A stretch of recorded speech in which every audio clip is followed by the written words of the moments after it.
AC क्या करता है?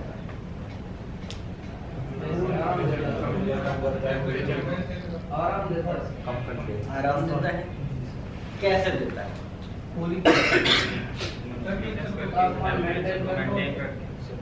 हवा को सर्कुलेट करता है, हवा को साफ करता है, और टेम्परेचर और ह्यूमिडिटी को कंट्रोल करता है। ये सब टेम्परेचर को कंट्रोल करने के लिए क्या करना पड़ता है? हीट की मात्रा को कम ज्यादा करना पड़ता है। ये सुनो, यानी कि इस रूम का टेम्परेचर अभी अगर 30 डिग्री सेल्सियस है और मुझे इसको ठंडा करना है, इसका टेम्परेचर कम करना है, इसका मतलब है कि इस रूम में जो हीट है उस हीट को मुझे बाहर निकालना पड़ेगा। ये सुनो, क्योंकि टेम्परेचर क्या दिखाता है? हीट दिखाता है। ज्यादा टेम्परेचर ज्यादा हीट, कम टेम्परेचर कम हीट। तो टेम्परेचर बेसिकली हीट का एक इंडिकेशन है। ये सुनो, इसका मतलब ये है कि कुल मिलाकर हमें एसी की मदद से एक रूम के अंदर से हीट को बाहर निकालना है। ये सुनो, इस सेंटेंस से एग्री करते हो कि नहीं? Yes sir. ये समझ आया कि नहीं? जो अभी इतना बोला ये समझ आ गया क्या? ये बेस है, इसके ऊपर फिर आगे रेफ्रिजरेशन साइकिल पढ़ेंगे। ये सुनो, तो एसी बेसिकली क्या करेगा? हवा सर्कुलेट करेगा, साफ करेगा और टेम्परेचर को मेंटेन करेगा। ठीक है, यानी कि हीट को निकालेगा। कब यूज करते हैं हम एसी का? जब गर्मी पड़ती है। गर्मी पड़ती है मतलब अंदर का टेम्परेचर बढ़ता है, टेम्परेचर बढ़ता है मतलब अंदर की हीट बढ़ती है। तो अगर मुझे टेम्परेचर को मेंटेन करना है, मेरी कंफर्ट रेंज में लाना है, जो कि 25 ± 2 डिग्री सेल्सियस है, यानी कि 23 से 27 डिग्री के बीच में, लेट्स से हम 25 मान के चलेंगे। 25 इज मोस्ट कंफर्टेबल। ठीक है, हम 25 मान के चल रहे हैं, तो 25 डिग्री सेल्सियस पे लाना है। रूम अभी 30 पे है, 35 पे है, 40 पे है, तो मुझे उसका टेम्परेचर कम करना है, मतलब उसमें से हीट निकालनी है। तो बेसिकली सारा काम किसका है? हीट निकालने का है। ये सुनो, और हीट निकाली जा सकती है, हमने पढ़ा है। हीट का ट्रांसफर पॉसिबल है, हमने तरीके भी पढ़े हैं। हीट 3 तरीके से निकाली जा सकती है, कंडक्शन, कन्वेक्शन और रेडिएशन, और 3 ही तरीके से आ भी सकती है। ये सुनो, ये भी हमने देखा है। तो हीट निकालना है कुल मिलाकर के। अब ये रूम है, इस रूम में से अगर मुझे हीट निकालना है, यानी कि एक जगह से लेना है और दूसरी जगह देना है, लेन देन का काम कौन करता है? Heat exchanger. कौन करता है? Heat exchanger. हीट एक्सचेंजर एक ऐसी डिवाइस होती है जो एक जगह से हीट को लेती है और दूसरी जगह देती है, यानी कि एक किसी चीज से हीट को लिया और दूसरी किसी चीज को वो हीट दे दी। तो हमें यहाँ पर जो हीट है ये किससे लेनी है? रूम की हवा से। रूम में जो हीट है वो किसके पास में है? हवा के पास में है। यानी कि मुझे रूम को अगर ठंडा करना है तो रूम की हवा को ठंडा करना पड़ेगा। ये सुनो, और रूम की हवा को अगर ठंडा करना है मतलब रूम की हवा में से मुझे हीट निकालना पड़ेगी। ये सुनो, तो मुझे एक ऐसा हीट एक्सचेंजर चाहिए जो हवा में से हीट को ले सकता हो। ये सुनो, और किसको देना है? तो कुछ ना कुछ हमें ऐसा चीज लेना पड़ेगी जो हीट लेकर के चली जाए, और वो चीज का नाम है रेफ्रिजरेंट। क्या नाम है उसका? रेफ्रिजरेंट। तो रेफ्रिजरेंट का उपयोग हम करते हैं, जो हीट इसने हीट एक्सचेंजर ने रूम में से ली है उसको वो आगे लेकर के बाहर जाता है वातावरण में छोड़ने के लिए। ठीक है, तो जो ले जाने वाला मीडियम है वो कौन है? रेफ्रिजरेंट है। तो बेसिकली इस रूम को अगर मुझे ठंडा करना है तो इसकी हीट निकालना पड़ेगी। हीट निकालने के लिए मुझे यहाँ पर एक हीट एक्सचेंजर लगाना पड़ेगा जो इसमें लगा हुआ है। ये हीट एक्सचेंजर यहाँ से सारी हवा को अपने अंदर से पास कराएगा। जब हवा उसके अंदर से पास होगी तो वो हवा में से हीट को ले लेगा, और दूसरी तरफ उसके अंदर से रेफ्रिजरेंट पास होगा, तो हवा में से जो हीट ली है वो ले करके रेफ्रिजरेंट को दे देगा। रेफ्रिजरेंट आएगा, हीट लेकर चला जाएगा, और इस तरह से हमारा एसी काम करेगा। इतनी बात समझ आ गई क्या? यस। क्या कर रहा है एसी? हीट निकाल रहा है। कैसे निकाल रहा है? हीट एक्सचेंजर की मदद से निकाल रहा है। हीट एक्सचेंजर का मतलब एक से लेना दूसरे को लेना। किससे लेना, किसको देना? हवा से लेना, रेफ्रिजरेंट को देना। यस और नो? जब लेन देन होता है तो टेम्परेचर का डिफरेंस जब तक नहीं होगा लेन देन नहीं होगा। हीट एक्सचेंज के लिए टेम्परेचर का डिफरेंस होना चाहिए, हमने पढ़ा था। यस और नो? पढ़ा था ना? तो मतलब अगर मुझे हीट रूम से लेनी है, रूम की हवा से लेनी है, तो तो जिसको देनी है वो रूम की हवा से ठंडा होना चाहिए, क्योंकि हीट हमेशा गर्म से ठंडे की तरफ जाती है। ये सुनो, तो अगर मुझे यहाँ से हवा में से हीट लेनी है तो हवा अगर गर्म होगी तो उससे ठंडा ही लेना पड़ेगा। यहाँ पे गर्म कौन हो गया? हवा। तो अगर हवा में से हीट लेनी है तो जो लेगा वो हवा से तो ठंडा ही होना चाहिए। वो ठंडा कौन होता है? रेफ्रिजरेटर। मतलब ये जो अगर हीट एक्सचेंजर है, मान लो इसमें एक पाइप इधर है, एक पाइप इधर है, तो इधर से ठंडा रेफ्रिजरेंट आएगा, इधर से हवा आएगी, हवा से हीट ली जाएगी, मैं हवा से हीट लूंगा, रेफ्रिजरेंट को दे दूंगा और इधर से बाहर निकाल दूंगा। तो इधर से ठंडा रेफ्रिजरेंट आएगा और इधर से हीट लेकर के निकल जाएगा। ये सुनो, वैसे ही इधर से गर्म हवा आएगी, हीट देकर के पीछे से ठंडी होकर के निकल जाएगी। ये सुनो, इतना बात समझ आ गया क्या? हीट एक्सचेंजर क्या कर रहा है, समझ आ गया क्या? तो यहाँ से तो हीट ले ली, अब वो जो रेफ्रिजरेंट था वो हीट लेकर चला भी गया, लेकिन रेफ्रिजरेंट को वापस भी तो आना है हीट लेने फिर से। तो जो लेकर गया है वो कहीं खाली करके जाना पड़ेगा ना। यस सुनो, तो जो हीट वो भी रूम से लेकर गया है उस हीट को बाहर फेंक कर आएगा, छोड़ कर आएगा। ये सुनो, अगर आपके पास कोई बाल्टी है जिसमें पानी आपको भर के ले जाना है, तो एक कोई गंदा पानी था कहीं से आप निकाल रहे थे, तो यहाँ से भर करके ले गए हो, उसको बाहर ले जाकर के नाली में फेंक दोगे, उस खाली करके आओगे तभी तो दूसरी बार भर पाओगे।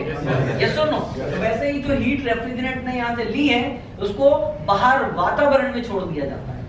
कहाँ छोड़ दिया जाता है? वातावरण में छोड़ दिया जाता है, एटमॉस्फेयर में, और वहां से छोड़ करके फिर वापस आएगा। इतनी कहानी समझ आई क्या? बेसिकली एसी इस रूम में से हीट लेगा और बाहर छोड़ देगा। लेकिन जिस तरह से रूम के अंदर से हीट लेने के लिए हीट एक्सचेंजर की जरूरत पड़ी थी, वैसे ही बाहर हीट को छोड़ने के लिए भी एक हीट एक्सचेंजर की जरूरत पड़ेगी। यस और नो? बाहर हीट को छोड़ने के लिए भी किसकी जरूरत पड़ेगी? एक हीट एक्सचेंजर की जरूरत पड़ेगी, क्योंकि वहां भी तो हीट का एक्सचेंज ही करना है। अब यहाँ हवा से रेफ्रिजरेंट के बीच में हीट का एक्सचेंज हुआ था, बाहर किसके बीच में होगा? वहां भी हवा और रेफ्रिजरेंट के बीच में ही होगा। अंतर बस इतना है कि वहां पर रेफ्रिजरेंट में से हीट बाहर निकालनी है ना, और यहाँ हवा में से निकालनी थी। यहाँ हीट जो है हवा से निकलकर रेफ्रिजरेंट में जा रही थी, तो हवा गर्म थी, रेफ्रिजरेंट ठंडा था, तब ऐसा पॉसिबल हो पाया। वैसे ही बाहर अगर मुझे रेफ्रिजरेंट में से हीट निकालनी है और हवा में छोड़नी है, तो हीट गर्म से ठंडे की तरफ जाती है, यानी कि रेफ्रिजरेंट गर्म होना चाहिए और हवा ठंडी होना चाहिए। तो बाहर की हवा को तो हम ठंडा कर नहीं सकते, उसी को ठंडा कर रहे होते तो फिर ऐसी लगानी नहीं था, फिर तो सभी ठंडा हो जाता। ये सुनो, अगर बोला जाए कि बाहर की हवा ठंडी कर दो फिर हीट एक्सचेंजर रहेगी, बाहर की जब कर रहे तो अंदर की कर लेते, फिर ऐसी क्यों लगाया? ये सुनो, तो बाहर का वातावरण तो हमारे कंट्रोल में नहीं है, हमें क्या करना पड़ेगा? हवा तो ठंडी नहीं कर सकते, लेकिन रेफ्रिजरेंट को हम गर्म कर सकते हैं, ज्यादा गर्म कर सकते हैं। ये सुनो, तो जो हीट लेकर के से रेफ्रिजरेंट गया था वो पहले कंप्रेसर में जाता है। कंप्रेसर गैस का आपने नियम पढ़ा ही है, जब गैस को दबाया जाता है यानी कि कंप्रेस किया जाता है, यानी कि उसका प्रेशर बढ़ाया जाता है, तो उसका तापमान भी बढ़ता है, क्योंकि pressure is directly proportional to तापमान फॉर गैसेस, यू नो। तो जब रेफ्रिजरेंट की गैस को कंप्रेस किया जाएगा, उसका प्रेशर बढ़ाया जाएगा, साथ साथ में उसका तापमान भी बढ़ेगा, और वही बढ़ा हुआ तापमान के साथ में अब रेफ्रिजरेंट बाहर वाले हीट एक्सचेंजर में जाएगा। यस और नो? अब बाहर वाले हीट एक्सचेंजर में जब रेफ्रिजरेंट इधर से एंटर हो रहा है तो वो गर्म है, लेकिन बाहर की हवा इसके मुकाबले ठंडी है। अगर बाहर का वातावरण 40 डिग्री है तो इसका 80 डिग्री है। यस और नो? तो अब हीट इधर से किधर जाएगी? 80 से 40 की तरफ, यानी कि इस रेफ्रिजरेंट की हीट अब बाहर निकलेगी। यस और नो? तो ये रेफ्रिजरेंट अपनी हीट को बाहर छोड़ेगा, और हीट को छोड़ने के बाद ठंडा होकर के वापस से कहां चला जाएगा? इवापोरेटर में, और जो काम कर रहा था पहले वही काम करने लग जाएगा। यस और नो? तो बाहर आपको गर्म हवा मिलेगी और अंदर ठंडी हवा। आई बात समझ में? इस तरह से रूम की गर्मी को बाहर निकाला जाता है। लेकिन एक और दिक्कत है, जैसे आपने इधर से जब जा रहा था तो बीच में कंप्रेसर लगा करके रेफ्रिजरेंट को कंप्रेस किया था। वह क्यों किया था? ताकि उसका तापमान बढ़ सके, ताकि उसका प्रेशर बढ़ सके। वैसे ही इधर आने से पहले घटाना भी तो पड़ेगा ना। यस और नो? तो तापमान को बढ़ाने के लिए हमने प्रेशर बढ़ाया था, और प्रेशर को बढ़ाने के लिए कंप्रेसर लगाया था। वैसे ही तापमान को घटाने के लिए प्रेशर को घटाना पड़ेगा, और प्रेशर को घटाने के लिए एक्सपांशन डिवाइस लगाना पड़ेगी। क्या लगाना पड़ेगा? Expansion device. Expansion device compressor की जस्ट उल्टी होती है। कंप्रेसर कंप्रेस करता है, एक्सपांशन डिवाइस एक्सपैंड करती है, फैलाती है। यस और नो? Yes sir. तो इधर कंप्रेसर लगा है, इसने टेंपरेचर प्रेशर बढ़ा करके कंडेंसर को दिया ताकि बाहर हीट एक्सचेंज हो सके। इधर एक्सपांशन डिवाइस लगी है जिसको हम बोलते हैं थर्मल एक्सपांशन वाल्व, TXV, या ओरिफिस भी लगता है फ्रिज में। तो ये क्या करेगा? एक्सपैंड करेगा, फैलाएगा, प्रेशर घटेगा, टेंपरेचर घटेगा, रेफ्रिजरेंट ठंडा हो जाएगा, ठंडा होकर के अंदर आएगा, फिर से वापस रेफ्रिजरेंट ठंडा, हवा गर्म, हीट एक्सचेंज होगी, फिर से हीट खींचेगा, बाहर ले जाएगा, और यही साइकिल चलता रहेगा। इसी को रेफ्रिजरेशन साइकिल कहते हैं। आई क्या बात समझ? पक्का? पक्का? जी सर। बनाए? इसी में बताता हूँ पहले। देखो, ये इवापोरेटर है, ये कंडेंसर है, एक हीट एक्सचेंजर ये है, एक हीट एक्सचेंजर ये है। इधर हीट ली जाती है, इधर से हीट छोड़ी जाती है। तो इधर से ठंडा रेफ्रिजरेंट जाएगा, हीट लेगा, हीट लेकर के इधर आएगा, यहाँ से, क्योंकि उसको अभी टेम्परेचर डिफरेंस क्रिएट करना पड़ेगा, तो ये कंप्रेसर उसको कंप्रेस करेगा, प्रेशर बढ़ाएगा, टेम्परेचर बढ़ाएगा, बढ़ा हुआ टेम्परेचर के साथ रेफ्रिजरेंट इधर जाएगा, फिर ये हीट को निकाल देगा, फिर रेफ्रिजरेंट इधर आएगा, फिर TXV में जाएगा, TXV उसको फैलाएगा, प्रेशर कम करेगा, टेम्परेचर कम करेगा, फिर इवापोरेटर में जाएगा। ये रेफ्रिजरेशन साइकिल चलता रहेगा। अब हमने पढ़ा था हीट दो प्रकार की होती है। कौन कौन सी दो प्रकार होती है? सेंसिबल हीट और लेटेंट हीट। जब मुझे रूम में से हीट लेनी है, मेरे पास दो ऑप्शन है, या तो मैं उस हीट को सेंसिबल हीट के रूप में ले सकता हूं, या फिर मैं उस हीट को लेटेंट हीट के रूप में भी ले सकता हूं। लेकिन मैंने डिसाइड किया कि मैं उसको लेटेंट हीट के रूप में लूंगा, सेंसिबल हीट के रूप में नहीं लूंगा। कारण क्या था? कारण ये था कि सेंसिबल हीट की मात्रा कम रहेगी और लेटेंट हीट की मात्रा ज्यादा रहेगी। जितना टाइम मेरे पास है, अगर रेफ्रिजरेंट इधर से आया और इधर से गया, मेरे अंदर वो थोड़ी सी देर ही रहा, क्योंकि वो तो चल रहा था। उतने कम टाइम में अगर मैं सेंसिबल हीट लूंगा तो वो थोड़ी सी आएगी, यस और नो? लेकिन लेटेंट हीट लूंगा तो बहुत सारी आ जाएगी। क्यों? क्योंकि लेटेंट हीट जो है ये अवस्था को परिवर्तित करती है, स्टेट को चेंज करती है, और स्टेट को चेंज करने के लिए ज्यादा हीट की जरूरत पड़ती है, टेम्परेचर बढ़ाने के लिए कम हीट की जरूरत पड़ती है। यानी कि इधर से अगर रेफ्रिजरेंट आ रहा है और वो हीट लेकर के उसको जाना है, अगर वो गर्म होकर के जाएगा तो थोड़ी सी हीट लेगा, लेकिन अगर वो लिक्विड में आएगा और गैस बन के जाएगा, यानी कि उबलेगा, यानी कि अपनी अवस्था को बदलेगा, तो वो ज्यादा हीट लेकर निकलेगा, यस और नो? इसलिए इवापोरेटर के अंदर हम लिक्विड रेफ्रिजरेंट को भेजते हैं और उसका प्रेशर इस तरह से हम मेंटेन करते हैं ताकि उसका जो बॉइलिंग पॉइंट है, बॉइलिंग पॉइंट क्या है? वह तापमान जिस पे लिक्विड उबलने लगता है। क्या हम इसको कंट्रोल कर सकते हैं? बिल्कुल कर सकते हैं। हमने बताया बॉइलिंग पॉइंट प्रेशर पे डिपेंड करता है। तो मैं अगर प्रेशर को इस तरह से मेंटेन करूं कि उसका बॉइलिंग पॉइंट हमारे रूम के टेम्परेचर से नीचे चला जाए, तो बाय डिफॉल्ट जब रूम का टेम्परेचर उसको मिलेगा तो वो उबलेगा, यस और नो? तो प्रेशर को मेंटेन करके मैंने कंप्रेसर यहाँ क्यों लगाया? ताकि इधर लो प्रेशर मेंटेन रहे और इधर हाई प्रेशर मेंटेन रहे। तो यहाँ कंप्रेसर इधर लो प्रेशर को मेंटेन करेगा। वो लो प्रेशर कितना रखते हैं? वो लो प्रेशर इतना रखते हैं कि उसका बॉइलिंग पॉइंट घट करके रूम टेम्परेचर से भी नीचे चला जाए, ताकि जैसे ही वो रेफ्रिजरेंट इधर से लिक्विड फॉर्म में आए, अब वो लिक्विड है, उसका बॉइलिंग पॉइंट कम है, तो वो रूम टेम्परेचर से जैसे ही उसको रूम टेम्परेचर की हवा मिलेगी, उस हवा को लेकर के अब वो अपना तापमान नहीं बढ़ाएगा, अब वो अपनी अवस्था बदलेगा।